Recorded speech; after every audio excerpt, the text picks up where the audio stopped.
From the studios of Farm Journal Broadcast, this is AgDay.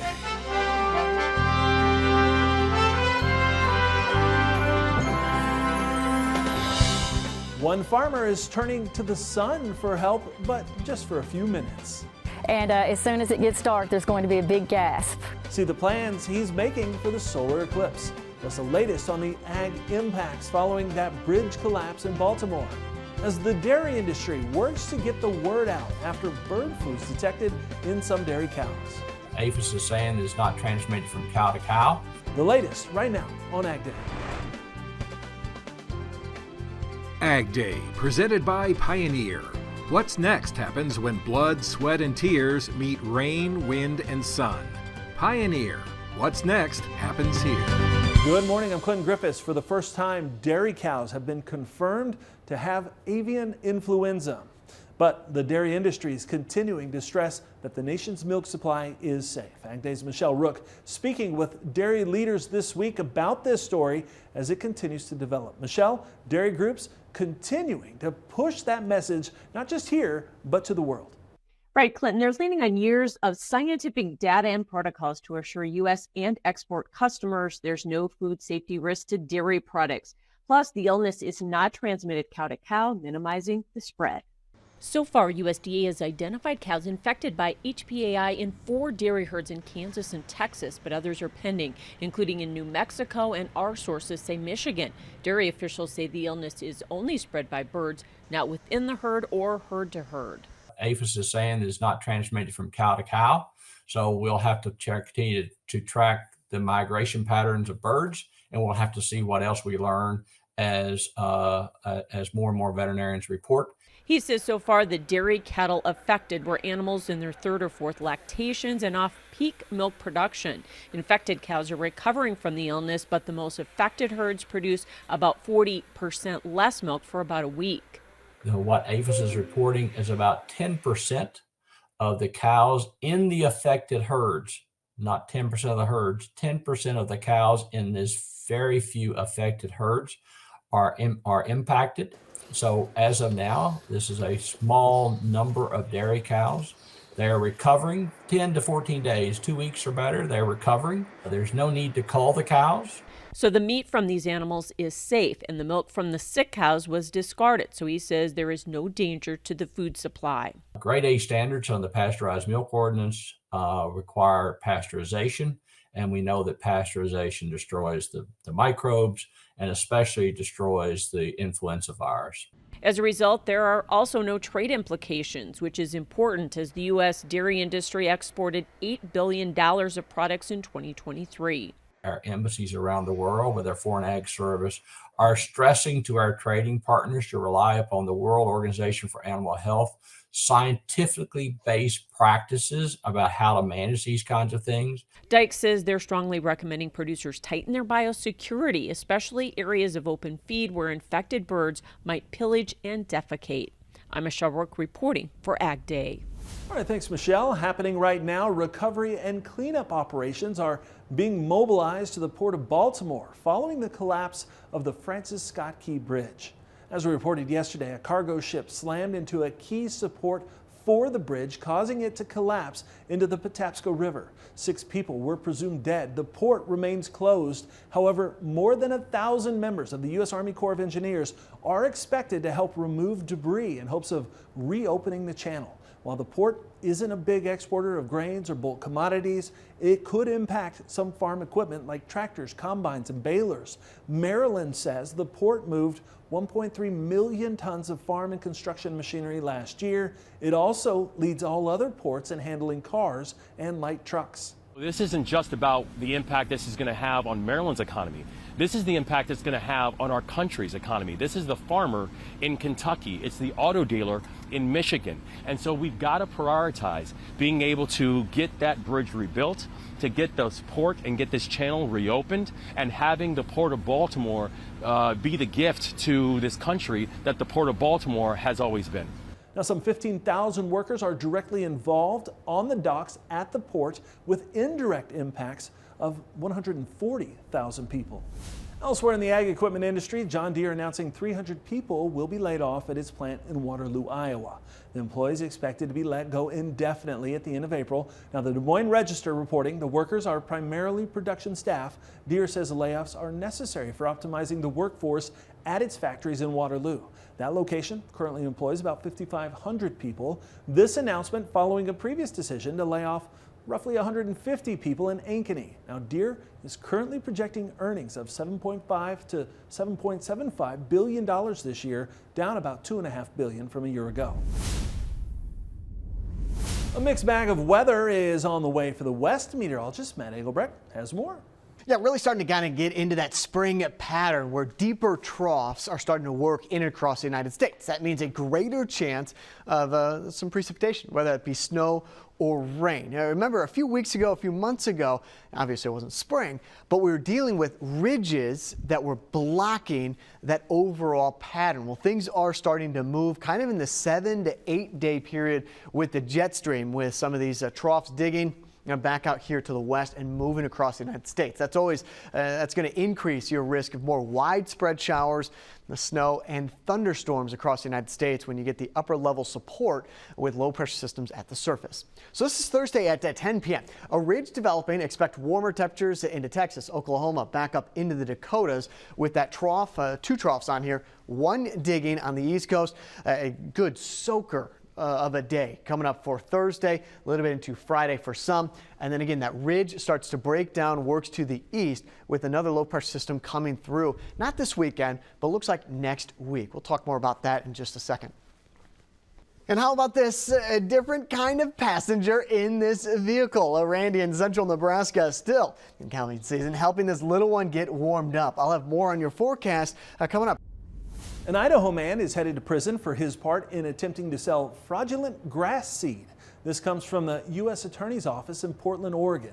Richard Dunham of Idaho was sentenced to a year in prison in order to pay an almost $350,000 fine for his role in what prosecutors say was a number of schemes selling mislabeled grass seed.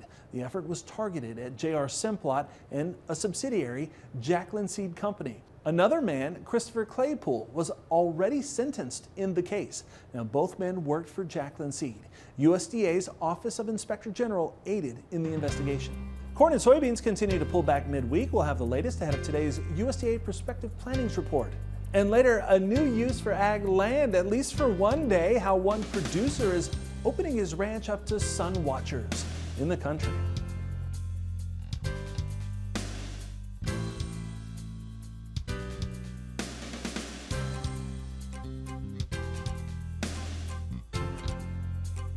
AgDay is brought to you by Germinator Closing Wheels. Germinator steel closing wheels provides a 13 bushel advantage per acre in no-till and a 7 bushel advantage per acre in conventional. Do you have enough room in your bin to switch to the Germinator?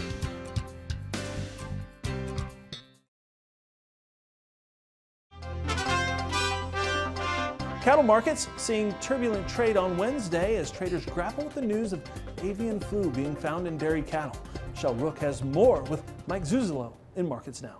Overall crops were lower again on Wednesday, but cattle saw a recovery. Mike Zuzolo is back with us. Mike, let's talk about the corn market. First of all, we've had a lot of uncertainty hitting that market, including these reports coming up, right? Yeah, and I think before the Wednesday trade, Michelle, we were trading a lot of inter-commodity spreading. In other words, the May-Dees corn spread breaking to a new contract low. I think the trade believes we have excess supply, that the stocks report's going to show that. We also were trading a Nov bean Dees corn ratio that had hit its highest level heading into Wednesday's trade since going all the way back to November and not too far back from the August contract highs. We also have had uncertainty, obviously, in the soybean market, but now more Brazil production estimates, which were a bit negative as well on Wednesday. Yeah, I think AgroConsult coming out late in the session probably reversed thrusters on some of the trade that I just talked about because they came in and jumped from a 152 plus Brazilian soybean production all the way up to a 156 plus number. And that takes you above USDA's 155, takes you 10 million metric tons above the CONAB number. They did it on 1.2 million hectares of planted acreage. And so I think the trade probably is going back and thinking maybe the USDA doesn't have to keep cutting this crop size in future reports. So I think that may add to an element of surprise or issue, depending on what USDA gives us for those planted acreage numbers, because I think the trade's really at a point where they think there's 1 million less soybean acres coming in tomorrow's report and 1 million more going into the corn. And what about the cattle market? We saw a recovery. Do you think all the panic selling is over now? Yeah, I think the panic selling is over, but I also would say the monthly and quarterly end is coming right around the corner now. And I think the charts and the momentum factors and indicators are really crucial to be watching. So we may not be done selling off here, and it may still be kind of like a 2015 marketing year where you get a bump, but then by mid-year, you're right back on the downside again. Thanks. That's Mike Zuzolo joining us with Markets Now. We'll have more AgDay coming up.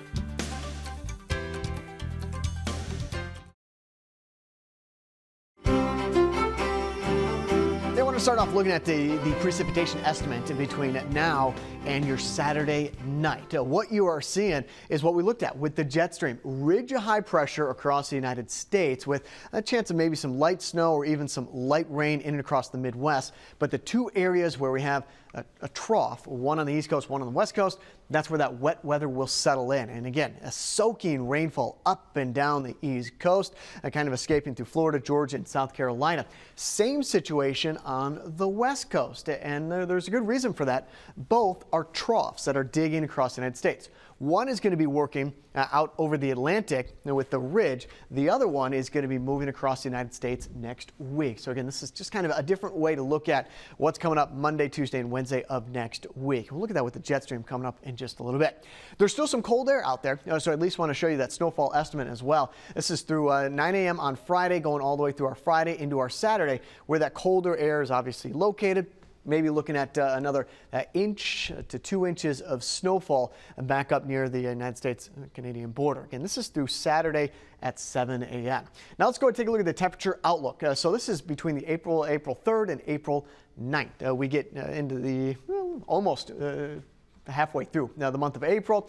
Confidence is high that we have above average or above normal temperatures. This is going to fuel a lack of snowfall, but also increase the chance of some more precipitation falling in and across the United States. And with this kind of map, it's looking more like showers and thunderstorms rather than any kind of snow.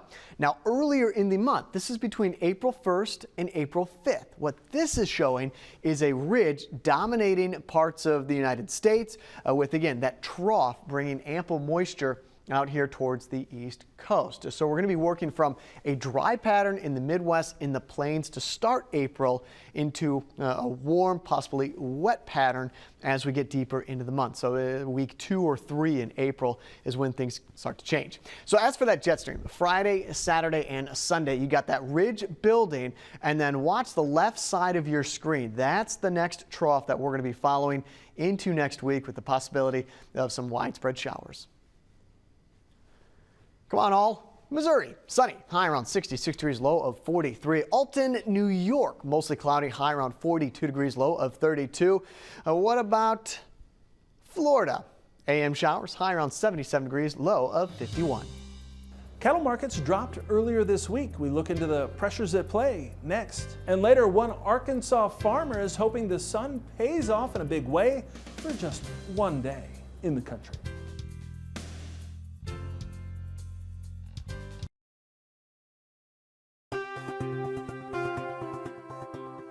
Drover's Report on Ag Day is brought to you by Neogen. Discover your possibilities and enhance your herd's potential. Despite cash cattle prices hitting record highs last week, the futures market did see a big correction to start this week. First, it was the cattle on feed report, then the report about HPAI being found in dairy cows in Kansas and Texas. Despite the safety of meat and milk, all those forces combined to push cattle prices lower on Tuesday. AgDay's Michelle Rook discussing it with Dwayne Bossy of Bolton Marketing, who says the long fund traders got spooked and sold. And then, of course, the bird flu thing. Man, talk about unbelievable uncertainty, and that uncertainty is going to keep for a while. So to my point, if you're a fund manager and you're long the board and you have some profits, I think it would just be so easy to say, just get me out. I know it's dropped $2, but I don't care. Get me out anyway. I want to save my profits. And that accelerated the selling, right? Bussey thinks cattle have topped for now, but he is hoping the market can stabilize as cooler heads prevail. A coalition of meat and poultry industry groups has come out against the EPA's proposed wastewater guidelines, saying they will cost hundreds of millions more than agency estimates and eliminate tens of thousands of jobs. Now, the EPA is proposing revising the effluent limitations guidelines for wastewater discharged by meat, poultry, and rendering facilities. The agency is saying the changes would improve water quality and protect human health by reducing the discharge of nutrients. The current rule applies to about 180 of the estimated 5,300 meat and poultry facilities across the nation. But if the new rule would become final, the groups say it could apply to up to more than 1,600 facilities. Several meat and poultry groups say the agency grossly underestimated the number of facilities that could close under one option proposed. That would also mean job losses. Farmers have to make hay while the sun shines. And that's even if it's just for one day, as you'll see next in the country.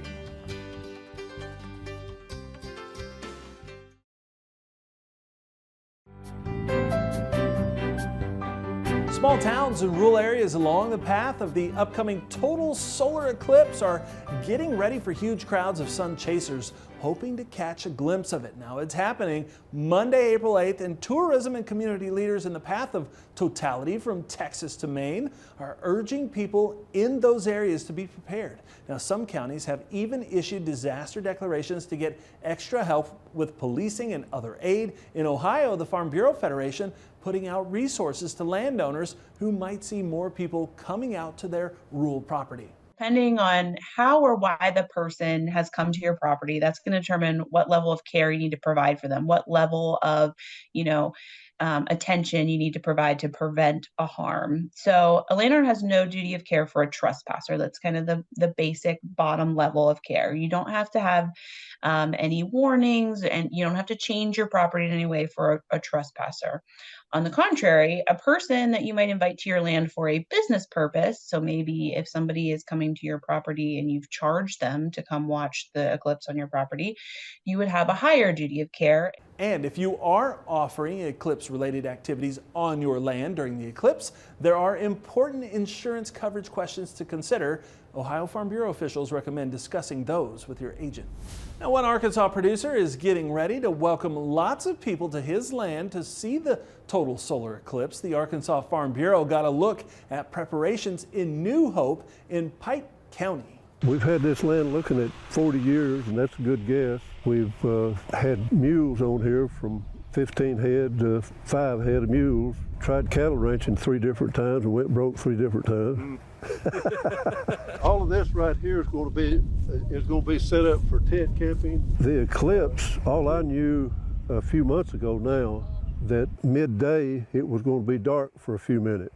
And now I realize that it's huge deal. Everybody is saying eclipse. You can't talk to anybody that hasn't heard eclipse. We'll have this open as a driveway or a road. As this eclipse time started getting closer, he came up with the idea of opening his property up. It kind of changed from hoping the place fills up to this is really going to be a great time to meet people, hopefully from all over the world, and make memories. I've made many years worth of memories with my dad in the past 6 months doing this, and that's really been special. It's the path of totality. It's a band of darkness that's going to stretch, from down in Mexico up toward the East Coast. And across Arkansas, it's about 120 miles wide. And the closer to the center of that 120 miles you get, the longer a time of darkness you're going to have, and the deeper the darkness will be. We're going to have 4 minutes and 16 seconds, and the maximum amount of darkness for the eclipse is 4 minutes and 18 seconds. We've got a perfect spot here. A few seconds means a whole lot to them. We're going to have a guest book for everyone to sign and put their contact information in, and just kind of hope to make connections with people. We have people coming here from Miami. If you're the first camper that shows up, just drive through that gate. They can go to our website, just Google Path of Totality Solar Eclipse Camping Arkansas, And there's a link there to make a reservation. Everyone's going to be standing around looking up at the same thing, the sun and the moon. And as soon as it gets dark, there's going to be a big gasp.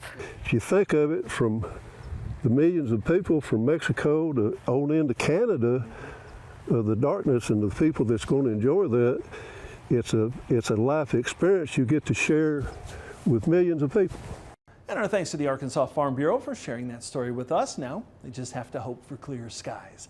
And that's all the time we have this morning. We're sure glad you tuned in. From all of us here at AgDay, I'm Clinton Griffiths. Have a great day.